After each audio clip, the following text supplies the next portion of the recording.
The American parasite. No one thought it could happen in North America. A parasite that uses your body as its personal feeding ground, taking over first your stomach, then your entire GI tract, forcing you to crave the foods it wants, while slowly destroying your body from the inside out. Governments are finally admitting that this is real. Measures have been proposed in New York and the country of Mexico to try and stop it. But by the time you watch this, it may already be too late. My name is Craig Capetta. I'm the Director of Science and Nutrition at Whole Body Research International, and have spent the last 24 months working with my team of doctors and scientists to figure out a way to stop this parasite that is already estimated to be infecting 250 million Americans. Perhaps the scariest thing is that its symptoms come on slowly. You may never even realize your fatigue, weight gain, or lack of sleep is the result of this bad bug, until it finally takes over and forces you to seek medical attention. In the next few minutes, I'm going to show you a simple test you can do to find out whether or not you've been infected, and if so, how to get rid of it before it causes potentially irreversible damage. I'm also going to expose the major government screw-up that allowed this to happen, and how they are now scrambling to fix it. Warning, the information I'm about to share with you is controversial because this parasite comes from the most unlikely place, your food supply. In the next few minutes, I'm going to expose the manipulative practices of several very large corporations, companies like General Mills, Nestle, and Coca-Cola, that they prayed the public would never discover. It's a tangled web of bribery that makes your average politician look like a saint, and they are currently spending tens of millions of dollars in false advertising to try to cover up what they have done.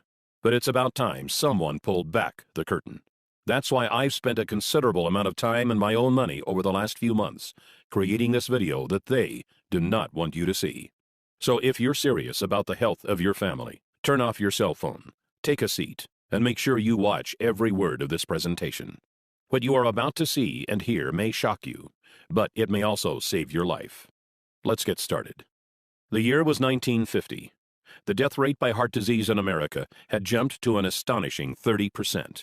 Only far back as the 1900s, it was 10%. In just 50 years, deadly heart attacks had increased by a factor of 3 times. People were dropping dead at an alarming rate, and no one could figure out why. Then, on September 24, 1955, America's own president, Dwight D. Eisenhower, suffered a heart attack, sending the entire nation into a panic. The crisis was now real. On Monday, September 26th, the Dow Jones plunged 6.5%. The total paper loss of the day was $14 billion, the largest ever, including that of the Great Depression. President Eisenhower would not walk again until October 25th, and would not return to the White House until November 11th, nearly 6 weeks later. By this time, the fear of heart attacks was on everyone's mind. Enter government researcher Ancel Keys. Mr. Keys was a Harvard-educated scientist who had helped design rations for the U.S. Army during World War II. Mr. Keys set out to discover why Americans had the highest rate of heart attacks out of any of the first world countries. In what would later become known as the 7-country study, Mr. Keys discovered that Mediterranean nations had the lowest heart attack rates in the world. Their diet also contained the lowest amount of fat. He concluded the American high-fat diet was to blame for our heart attack problem. Correct or not, finally, the public had an answer. In 1956, representatives of the American Heart Association appeared on television to inform the public that a diet which included fats, such as butter and lard, and fatty foods, such as eggs and beef, would directly lead to deadly coronary heart disease. The government's own health officials began recommending people adopt a low-fat diet to protect themselves and their families. Brochures on how to eat low-fat were passed out in schools. No one wanted to suffer the same fate as the president, or worse, drop dead. Most were fine with Mr. Keys' reasoning. He became a celebrated hero and was even put on the cover of Time magazine, though he himself would many years later change his own opinion on the matter. For the time, a low-fat diet was universally accepted as the only surefire heart attack fix. Yet there was one sector that wasn't happy with this, and that was the big food conglomerates. You see, previous to Keys' findings, their favorite way to flavor their foods was by adding more fat. Food scientists had discovered that fat was a flavor carrier. It could deliver taste and odor compounds from different parts of food, and provided texture and mouthfeel that made food taste better. Without fat, food tasted like cardboard. But now, the public was demanding their foods be low-fat. Processed and canned foods began to go uneaten as people turned to more natural, lower-fat alternatives. If it didn't say low-fat on the label, people stopped buying it. The conglomerates scrambled to find new recipes that would allow them to call their products low-fat, yet still taste good. Food scientists were called in by the dozens, and finally they discovered something even better. You see, unlike fat, this new flavor additive was actually addicting. It goes by many different names, but you may know it best as refined sugar. Did the food industry know it was dangerous? Even many doctors of the 1950s would argue they certainly did. As far back as 1808, studies had been done proving sugar was not only unhealthy, but actually toxic. Believe it or not, sugar manufacturers were pulling PR stunts back then, as they do today. In 1808, the Committee of West India, a large sugar conglomerate of the time, appeared before the British House of Commons to offer a prize of 25 guineas, about $1,000 in today's coin, to anyone who could show an experiment that proved sugar was good for feeding and fattening cows, hogs, and sheep. Food for animals has always been expensive. Sugar was extremely cheap, so many farmers took on the challenge, hoping for good results. The 25 guineas would be just a bonus to the new, cheaper food supply. But as you may have guessed, the attempts were a disaster. Many resulted in the death of livestock. One member of Parliament, John Kirwan, took on the challenge himself, trying to feed sugar and molasses to his calves. After the experiment of this well-known, highly ranked politician failed, the Committee of West India gave up. Then, in 1816, the well-known French physiologist F. Magendie did an experiment of his own involving dogs. He determined that dogs fed with water containing sugar and olive oil wasted away and died faster than dogs fed with water alone. This showed sugar not only had no nutritional value, but actually caused negative effects. This shut the sugar manufacturers up, but just for the time being. Flashback to 1957. Fat was out. The food industry had found foods packaged with sugar were winning every taste test. But would the public buy it? As recently as the 1930s, Dr. Weston A. Price, a research dentist from Ohio, had traveled around the world observing different cultures and their diets. In 1939, he published a paper that revealed in horrifying detail what had happened to the teeth and health of those in cultures who had incorporated refined sugars into their food supply. Sugar still had a bad name. The conglomerates would need to make a move. Later, in 1957, noted Professor E.V. McCollum, who is often referred to as America's top nutritionist of the day, published a book called A History of Nutrition. In it, he argued that despite there being dozens of experiments done since the 1800s, proving sugar was bad for human consumption, those experiments were all flawed due to human error. This book was published and marketed with the same ferocity you see with bestsellers today. But where did it come from? No scientist has his own money to publish a book on such a grand scale. And let's face it, A History of Nutrition? It's not a title that will make a book fly off the shelves. A look inside the book revealed it was published and marketed by a company called the Nutrition Foundation, Incorporated. Who was the Nutrition Foundation? I'm glad you asked. It happened to be a front organization for the leading sugar conglomerates of the time, including the American Sugar Refining Company, Coca-Cola, Pepsi-Cola, Curtis Candy Company, General Foods, General Mills, Nestle, Pet Milk Company, and Sunshine Biscuits, about 45 companies in all. And did the Americans buy it? Oh boy, did they ever. Sales of processed foods skyrocketed. All they had to do was put low fat on the label, then dump in a bunch of refined sugar, and it would sell like crazy. A 2012 study by Dr. Robert Lustig of the University of California, San Francisco, revealed that sugar is just as addictive to the human brain as cocaine, setting off the same dopamine triggers and forcing us to crave more and more of it. So it was only natural that humans would begin to consume the new sugared products at a feverish rate. The food conglomerates responded to the increasing sales by using even more sugar. It began to find its way into foods you would never expect, like hot dogs, yogurt, spaghetti, and breads. As the decades passed, obstacles would spring up, but each time, the conglomerates had an answer. In 1965, the Fair Packaging and Labeling Act began, requiring their products to be honestly and informatively labeled. By this time, the public wasn't so hot on sugar anymore, but that made no difference. The conglomerates simply hid the sugar by putting it into new forms and creating new names. This way, people wouldn't see the word sugar on the food label, but it could still be hiding inside.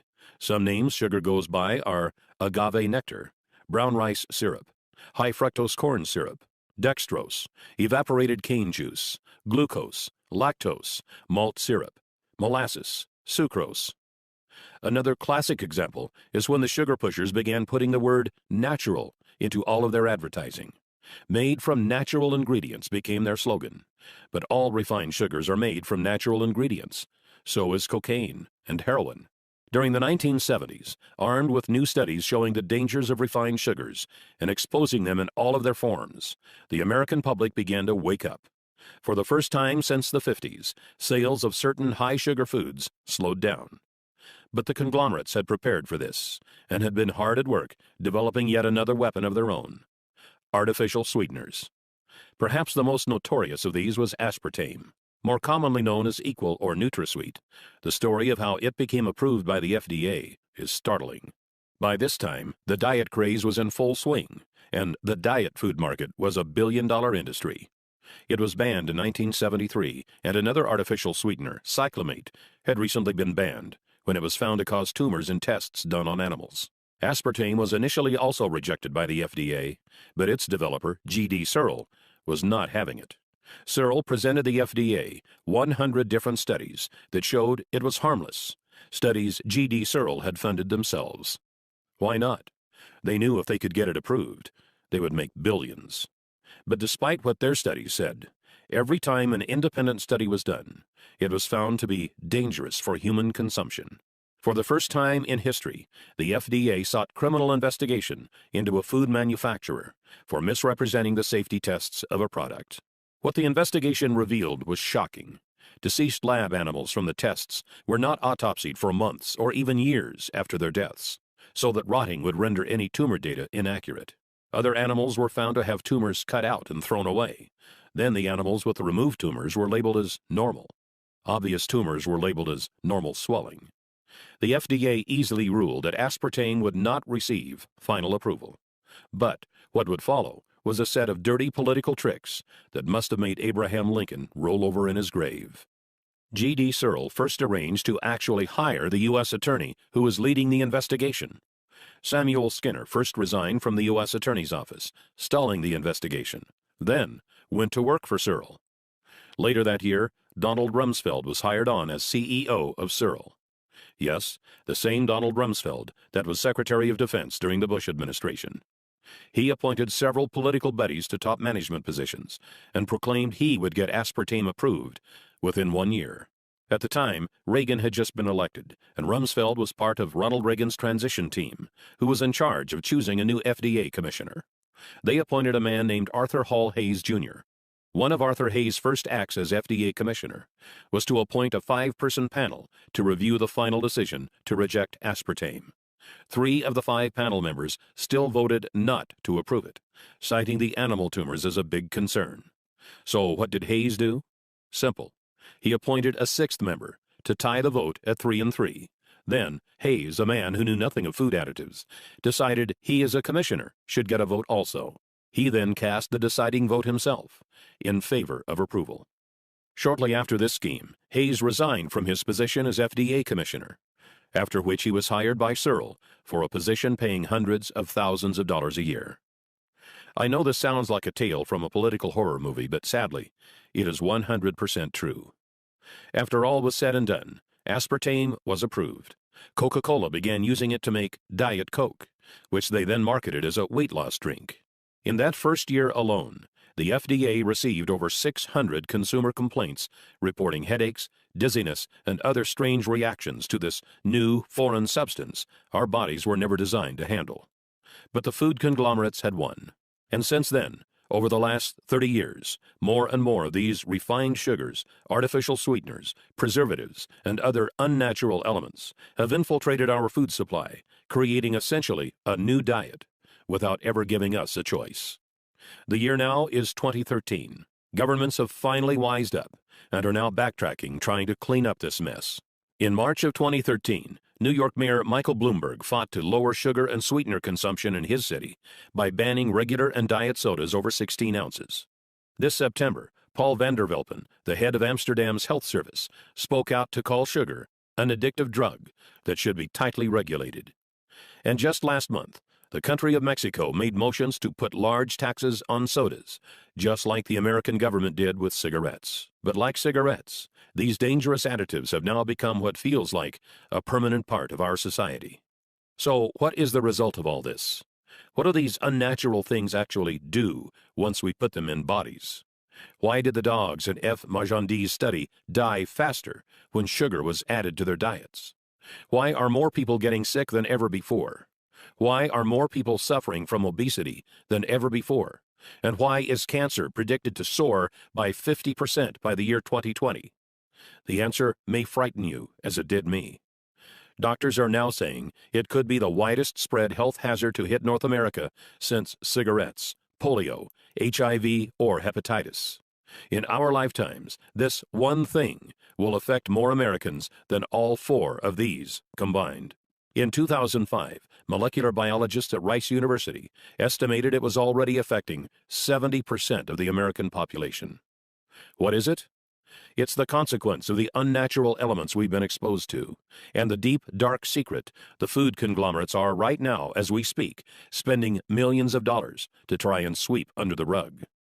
They have some help from the killer itself, because this disease takes over your body from the inside. Most never even know it is there, until it's too late. Its name is Candida, otherwise known as the American parasite. Candida is a type of fungi, a single-celled member of the yeast family. Where did it come from?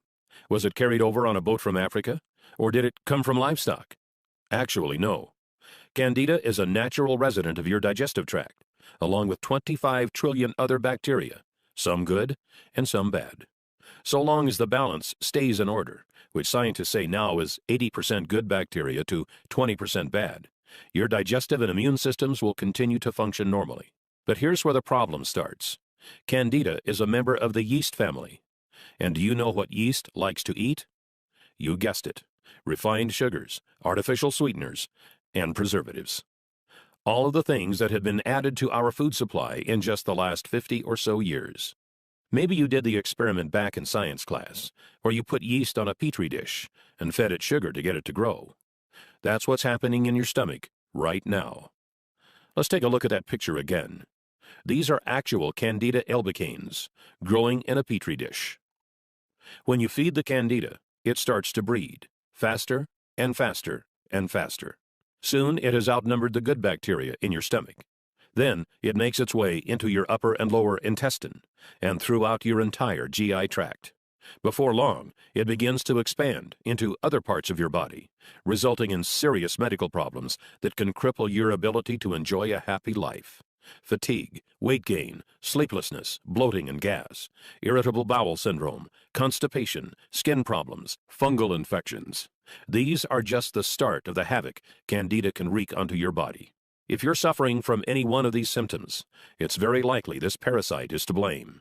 When you take antibiotics, Candida growth accelerates even faster, as antibiotics kill off many of the good bacteria that would otherwise keep it in check.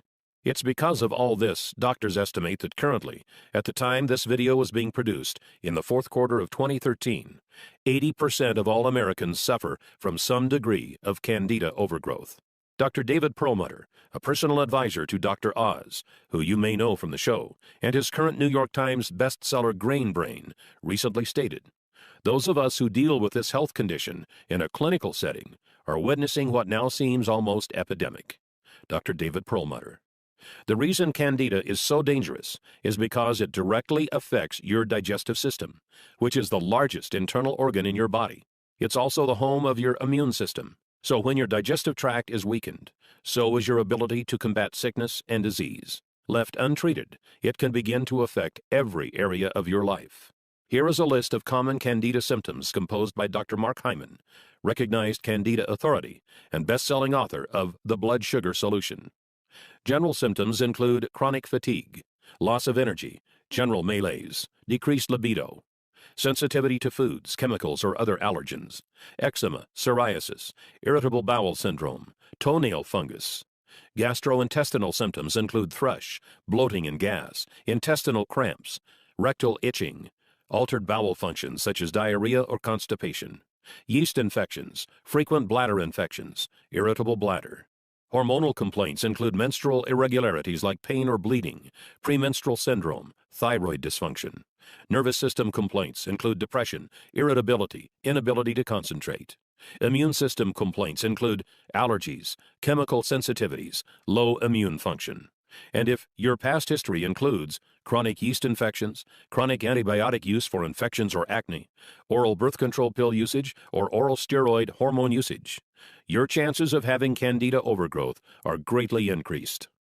One of the scariest things about candida is the way it begins to reprogram you to crave more of the foods it wants. It hijacks taste buds, brain chemistry, and hormones to make you want foods that make it grow faster and mess you up even more. Breads, sugars, refined carbs, sodas, fried foods, carb-heavy foods like pizza and pasta, and of course, desserts and sweets. Do you often find yourself craving these things? If so, it's probably not because you're a naturally unhealthy eater, but because the bad bacteria has taken over. It's like they're down there in your stomach yelling, "Feed me!" forcing you to want foods that worsen your condition, make you gain weight, and make it literally painful for you to go on a diet that doesn't include them. Candida has also been linked to many studies showing it could be the #1 cause of obesity. As Doctors Carolyn Dean and William Crook write in their 2005 book, The Yeast Connection in Women's Health, most women don't have even an inkling that their symptoms could be caused by yeast overgrowth in their bodies. The number of women suffering in silence, not even knowing what is really wrong, and blaming themselves for failing is, I believe, literally numbered in the millions. Millions of women who can't lose weight and have no idea why. The same holds true for men. Once the excess yeast is destroyed, many find they are able to lose the unwanted weight quickly and easily, even that stubborn belly fat most diet plans can't touch. So now let's talk about how to fix it. Here's the good news. To start feeling better, you don't have to necessarily get rid of all of the candida. You just need to balance them out. As I mentioned before, your gut is also home to a lot of good bacteria. To start feeling your best, you just need to get to the 80-20 balance. 80% good bacteria, 20% bad bacteria. There are 2 ways to do this. The first is going on a real, all-natural diet. That means completely eliminating all processed foods, refined sugars and carbs, artificial sweeteners, and also white breads. Then supplement your body with foods that are high in a special kind of good bacteria called probiotics. Probiotics are clusters of good bacteria that, like a powerful army, go into your stomach and form colonies that far outnumber the candida. They were first brought to attention in 2008 by Nobel Prize-winning physiologist Eli Metchnikoff. Noting that Bulgarians at the time lived longer than anywhere else on Earth, he set to find out why, and deduced that it was because of their yogurt-heavy diet. He even named the first probiotic strand he discovered, Lactobacillus bulgaricus, as a tribute to them. Foods that are high in probiotics include sauerkraut, kefirs, olives, and fermented vegetables. Eliminate the unnatural elements from your diet and start eating those foods, and your gut will eventually balance itself out. But let's be realistic. In today's world, that is nearly impossible. Who wants to never eat out at another restaurant, or never go over to a friend's place for dinner? Luckily, there is now a better way. Scientists have recently figured out how to load your gut with probiotics without having to change your diet at all. They've been able to put these living bacteria into pill form, so you can take them with your meals, no matter what those meals may be. They offset the bad foods you eat, populate your gut with good bacteria, and instinctively balance you to the right ratio. Once this happens, all sorts of exciting changes can happen in your body. You have more energy, feel more alert and more active. You can focus better on work. You feel smarter, more productive, more creative. Many no longer have the need for coffee or caffeine, as your body is now able to get more energy from food and tap into it easily. Dr. Alan Walker, professor of nutrition and pediatrics at Harvard Medical School, recently stated, "Evidence from clinical research demonstrates that adding good bacteria to the diet promotes a healthy digestive and immune system. This makes your disease-fighting ability stronger, so you get sick less often." In a 2001 study, Children from daycare centers in Helsinki, Finland, were given milk with and without probiotics. Those who drank the probiotic-enhanced milk were 17% less likely to get a respiratory infection and 16% less likely to call in sick because of illness. Harvard Medical School has also recently gone on record to proclaim probiotics' effectiveness at preventing vaginal yeast infections, as well as antibiotic-induced diarrhea. Dr. Michael F. Roizen, New York Times best-selling author and chief wellness officer at the Cleveland Clinic, recently said, "Taking probiotics is a habit that can really benefit the digestive system, which is intricately connected to our overall health." Many also find weight begins to fall off, since your gut processes food more efficiently. If you've had trouble losing weight in the past, it could be because the candida have clogged up your digestive tract, which can greatly slow down your metabolism. You'll also notice those carb and sugar cravings fade away. You'll actually find yourself craving good, healthy foods that make you look and feel great. All in all, your digestive tract contains 60% of the cells in your body, so it's no surprise that clearing it up can make you feel like a whole new person. Oh, and before I go, I feel it's important I tell you about one more thing. It's important we talk about the costs of not taking care of your gut, because this is not a problem that fixes itself. If you are currently suffering from fatigue, irritable bowel syndrome, skin rashes, reduced sex drive, low energy, obesity, or lack of sleep, then chances are you are one of the 80% of Americans who has some form of candida overgrowth. Unless you are willing to make an immediate, drastic change to your diet, symptoms will only worsen for you as the bad bacteria continues to grow. Think of it this way. Imagine if all of a sudden you decided to never brush your teeth ever again. The plaque buildup that would form is not unlike what goes on in your gut when it's untreated. Sure, you'll be fine for a while, but eventually you'll begin to get cavities and mouth rot, and then you lose your teeth, and you are out of luck.